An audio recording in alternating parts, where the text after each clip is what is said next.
if these people in this land are strong or if they're weak. Tell me what the population is like. Tell me what kind of land it is. Tell me what kind of houses they live in. Is it fat or is it lean? And what is their wood there? And then he said something right in the middle of that. He said, be of good courage.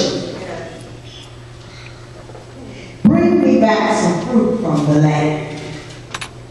These people, the people of Israel, were on the border. They were at the very brink of entering into their promised land. They had spent years in the wilderness, amen, but now they had come to a place where they were basically at the door of the entrance to their promise. Right at the entrance, they were ready to go in now to possess the land. So Moses sent the spies into the land to check it out. Amen. There's two people that we need to pay close attention to. One is Joshua and one is Caleb. In the verse number 16 of this chapter, it says, these are the names. And notice here that it's specifically named out every man from every tribe. If you go back into the beginning of the chapter, it names every man from every tribe. But then in the verse 16, it says, these are the names of the men which Moses sent out to spy. And Moses called Oshea, the son of Nun, Jehoshua. And I was wondering about that.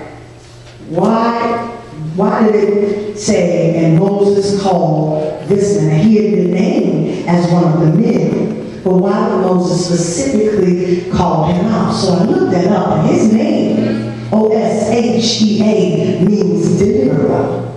It means salvation.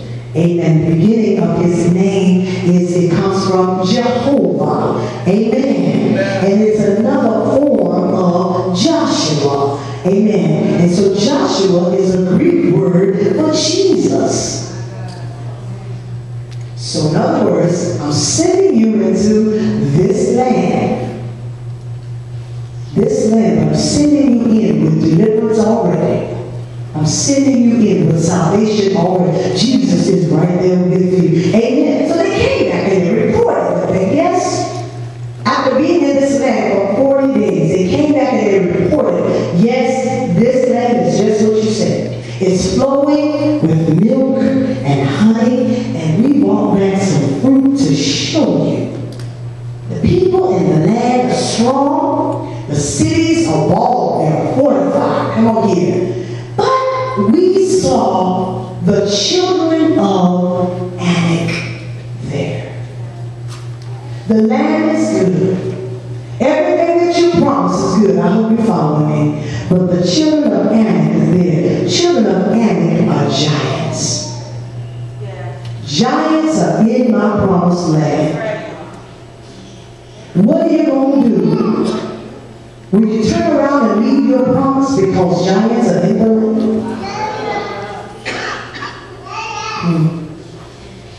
We got the fruit. As a matter of fact, Joshua and Caleb, and they took the fruit, and it was so heavy. They went down into the valley of Eshcol, and they got in a bunch of grapes, and they had to carry them amongst themselves, and they had to put a staff in between them and hang the grapes over them, but they carried these fruit back to show them, yes, this land is very, very productive with fruit. It's a good land, but we got a problem because we got giants in our promised land. But Caleb's still the people because everybody was, you know how it is when everybody talks negative. Most folk talk negative. Come on. 12 of you, 10 of them coming back with the bad news. 2 of them standing up and saying, you know what? Yeah, that's true what you're saying, but come on here.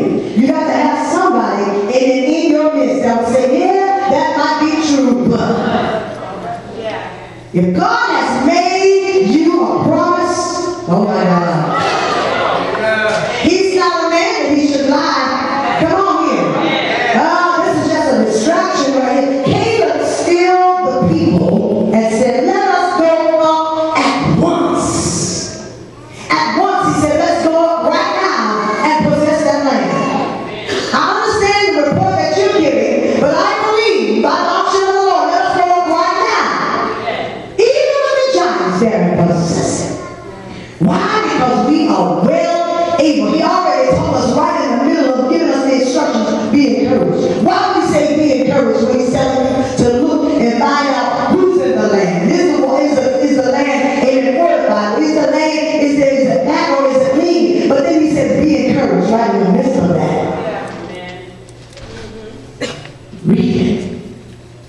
Right in the midst of that.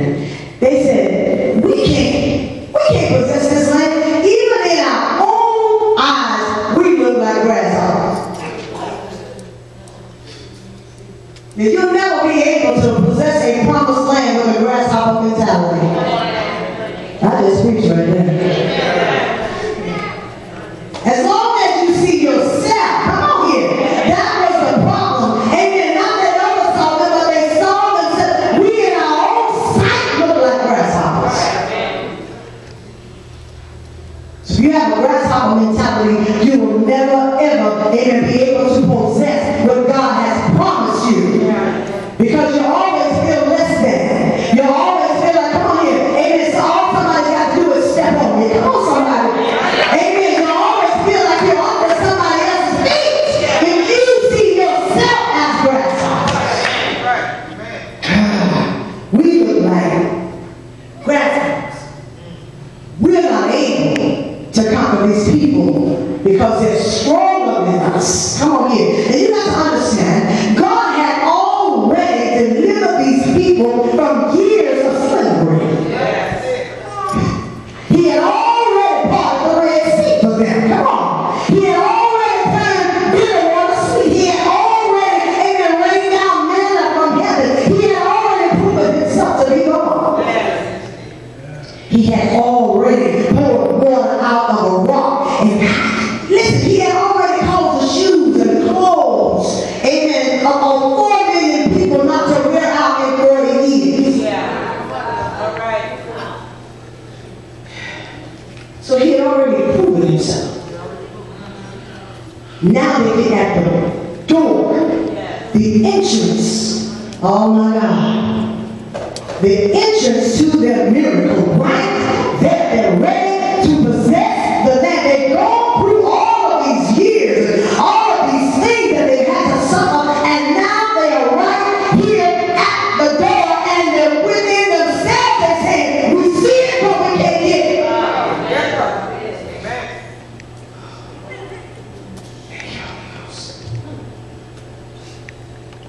I see what you're saying, God.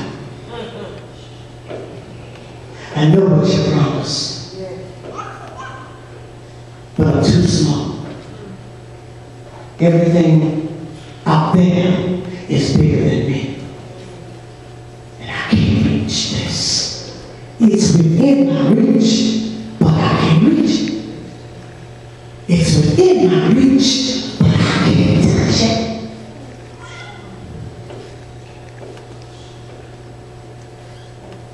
He had to steal the people.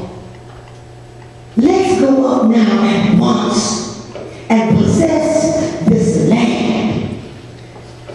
I know what you see, Caleb was saying, in other words. But don't go about what you see. Proclaim your victory. Y'all go? I was wondering.